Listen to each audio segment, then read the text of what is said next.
Where's your husband, I asked. He's in Russia, she said. He's Russian. I asked him what he thought about our battle. He doesn't want to fight. He said, I'm neither Armenian nor Azeri. A wise man doesn't fight for another man's soil. He says, I can't get involved in that. We're fighting for our land, for our soil. He's another race. What would he fight? I asked her what she would say to the diaspora in Armenia.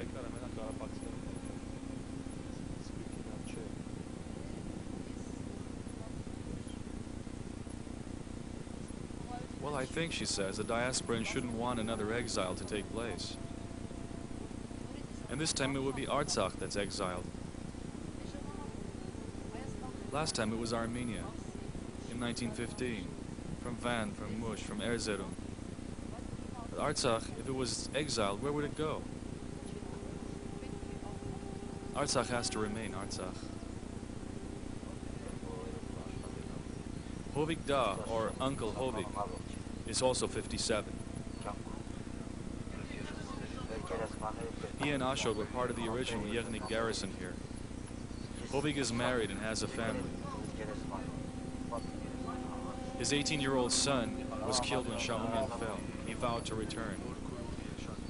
Both have spent their lives up here.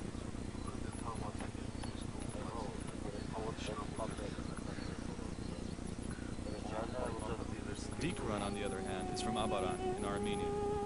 His reasons for being here are his ideals.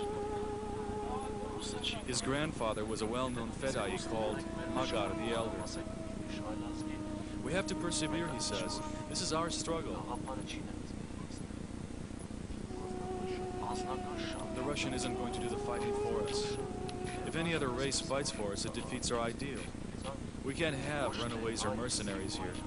Some of the people you see around here look like deserters.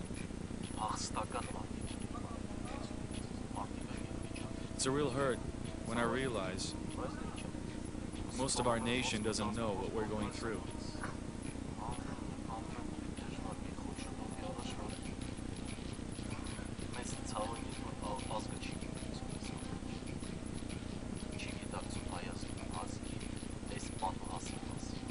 By losing Harappa, we will eventually lose part of ourselves.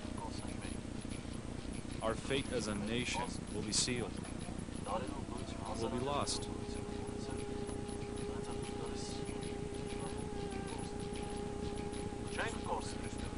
It's true that Armenian fighters are few.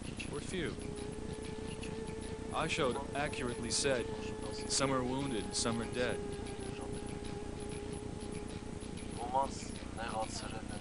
Some are even disillusioned. They put the gun down. They're tired of fighting. Very few have persevered till today. But we thank God that new fighters rise to fill the gap.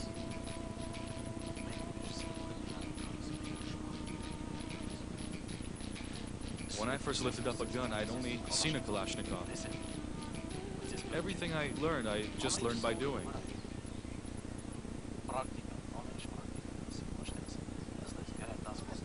You have to live it, you have to feel it, you have to see it and learn it.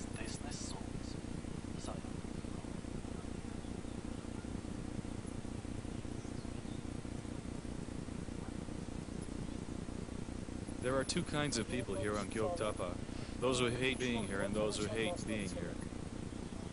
In addition to the hunger, there's the isolation, the endless wait for an enemy attack that may or may not come.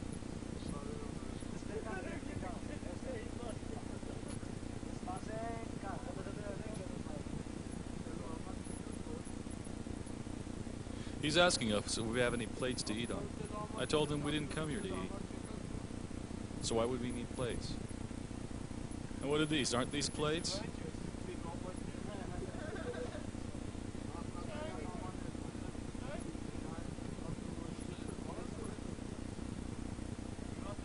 Ike was from Abaran. Abarans were the butt of everybody's jokes, a little dense as the story goes. At least he had good taste in music. He and Deco hogged my cassette player for the duration, listening to everything from Alan Parsons to Depeche Mode. As the weather began to worsen, we spent one night taping a thunderstorm. It was as if the mountain was angry at us for being there.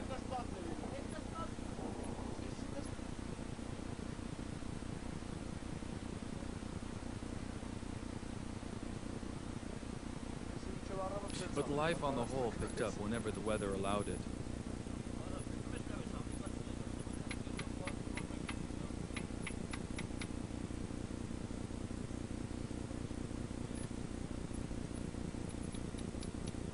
Hamlet took me to the peak of Gyeongtapa, which overlooked Gulistan. In 1812, Russians and Persians signed a treaty here, giving the Russians rule over Karabakh. Hamlet told me of how, the previous year, the Azeris had pushed them from Gyeongtapa. We retreated to Artsakh, he said. There we were without food. Then later, food and help arrived. There were 17 of us. There were 5 grads shooting at us, and about 400 soldiers coming at us. You shoot 1, you shoot 2, 10, 20. But against heavy equipment, automatics don't do anything.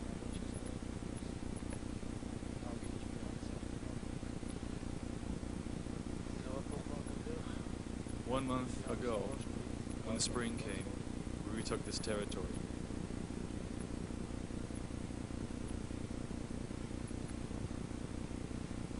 I asked him how many friends he had lost in the war. I can't count them, he said. I've lost many.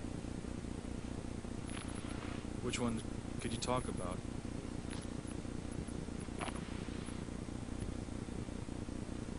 You'd be close to one and share everything with them. The other one you just knew and stood at post with for a while. But the first friend of mine that died, I wasn't there. He was one of my school friends. He was from Talish. Even during a lull, the most dangerous place was up here, at the top, where you were the most vulnerable to mortar fire.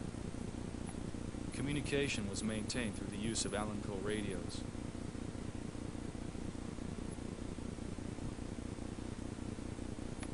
The disparity between the volunteer and the conscript is very obvious.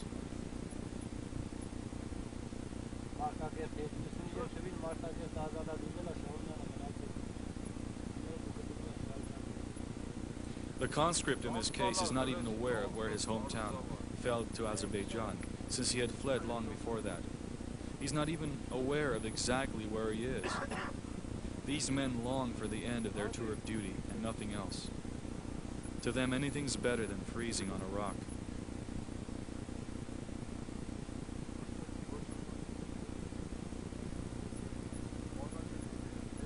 When the fog clears, I take a better look at Gulistan. Azeri rocket launchers and tanks had moved into place the night before. Hamlet keeps telling me to keep my head down, and this is the reason why. Exploding mortar shells can kill at 50 yards and wound at a 100-yard radius.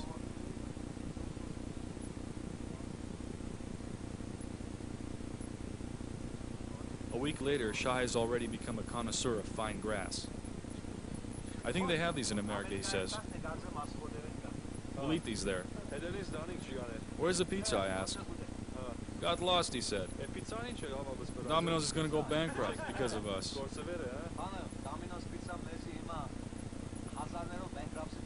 We keep ordering and they keep getting lost.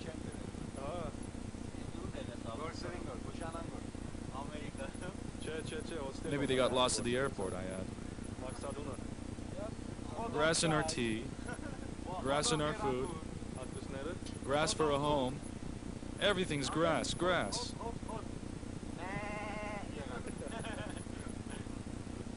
Soon the humor turned into gloom. Cold fog rolled in for days in a row. One day bled into another. If nature had a plan, it did not include us.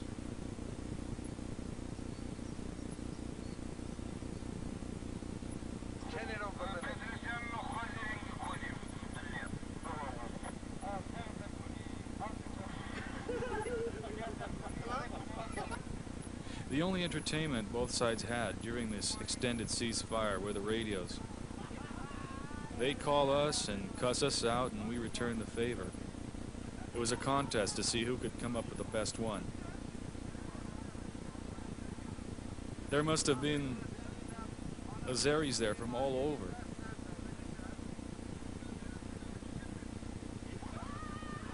They were a mixed crowd like ours. Everything was up for grabs, from religion to politics to family members. In every language, from English to Turkish to Armenian to Russian, even Arabic.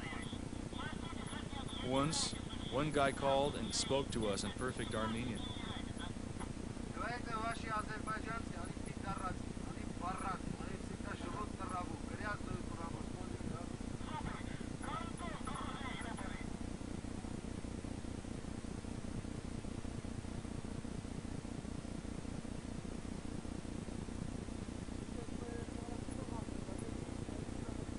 After a few days of eating nothing but grass and leaves, I was happy to accompany a hunting team deep into the forest.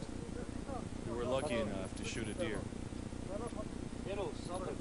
Our garrison commander, Shura, carved the meat up in less than 15 minutes. Everyone was ravenous. Boris was the one who did the actual shooting. He was a veteran of these hills, his home lying a few miles north in enemy territory. This was his fourth deer this year.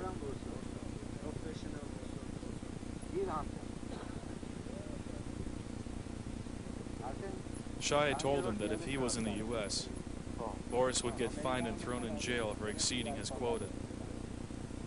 Yeah. Hardly anyone could believe it. In jail for shooting deer? Yeah, Shai said, 30 years probably in jail. And $10,000 fine for every deer you shot. How much? $10,000? Where am I going to get that? Well, Shai said you'd have to spend 130 years in jail then.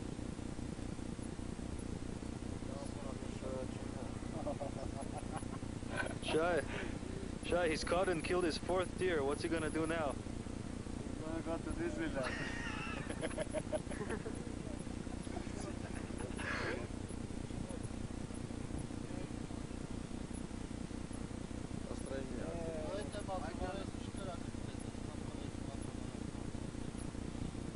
After the best meat was salted, the whole camp gathered around the fire.